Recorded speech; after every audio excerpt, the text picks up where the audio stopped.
নবী লূত আলাইহিস সালামের স্ত্রী নাম শুনেছেন আপনারা? উনি কি জান্নাতি না জাহান্নামী? কি কারণে? কোনো নবীদের স্ত্রীরা কি চরিত্র খারাপ? কথা বলে না। আপনারা তো অনেক কোরআন পড়া মানুষ, আমি তো জানি, আপনারা তো আওয়াজ দিতে পারেন।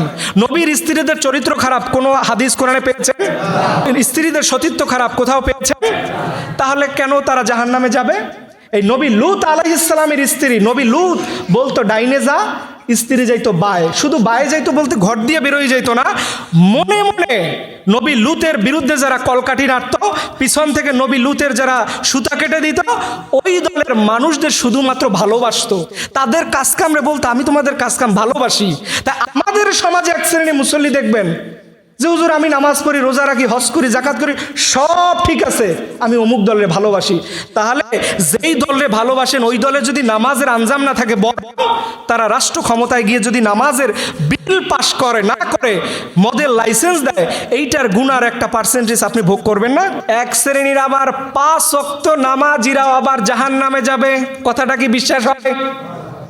5 ওয়াক্ত নামাজ পড়বে, আল্লাহর পুরোপুরি দিন বিধান মানবে, কিন্তু এমন একটা জায়গায় এই নামাজি মানুষ গাদ্দারি করে বসবে, যেই জায়গা হয়তো আপনারা অনেকেই করে আসছেন, যদিও আমরা করতে পারি না, কারণ আমরা এতদিনে কোনো প্রকার এইসব সিস্টেম, আমি নামটা নাই বললাম, এই সিস্টেমে পাই না, কারণ এটা রাতে দিনে হয়ে যায়।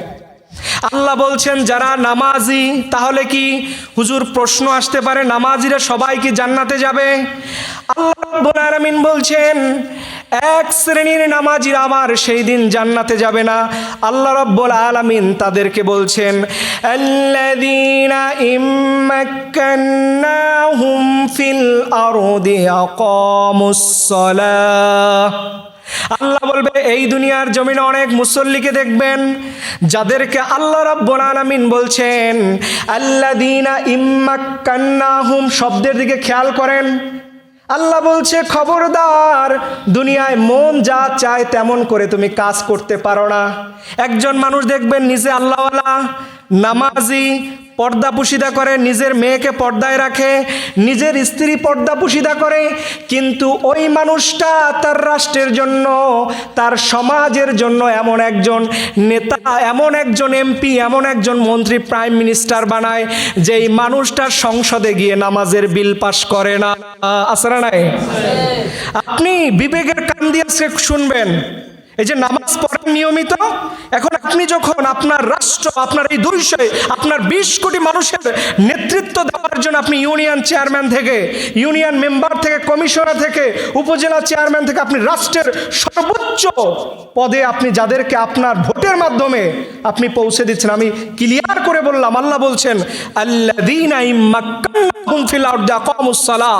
আল্লাহ বলছে যেই জমিনে আল্লাহ তাআলা অধিক সংখ্যক মুসলমান, ইসলামিয়া যেই জমিনে বেশি থাকবে, সেখানকার যাদের নেতা হবে তারা যেন সেই রাষ্ট্রে একটা জিনিস কায়েম করে, সেটার নাম কি?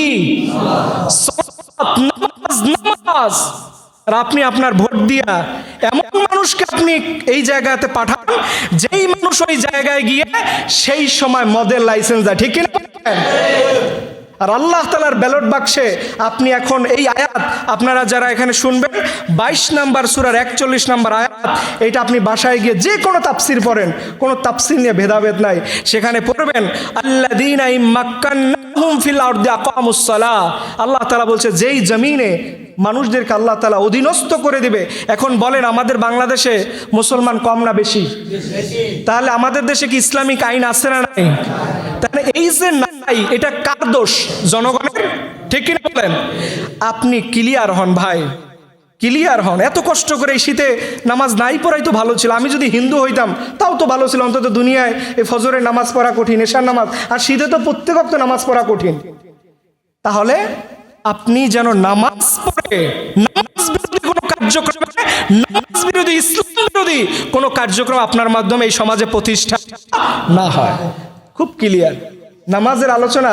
এখনকার আলেমরা, ওই যে প্রথমে বললাম যে শুধু মিঠা মিঠা ওয়াজ, নামাজ আল্লাহ বলছে তুমি রাষ্ট্রের এমন মানুষকে দাঁড় করাও যে মানুষটা নামাজ কায়েম করবে। এখন আপনার আমার বছরকে বছর, হুজুর আমি তো নামাজি, শুধু অমুকরে ভালোবাসি, এমনে শোনেন এই শেষ কথা বলি,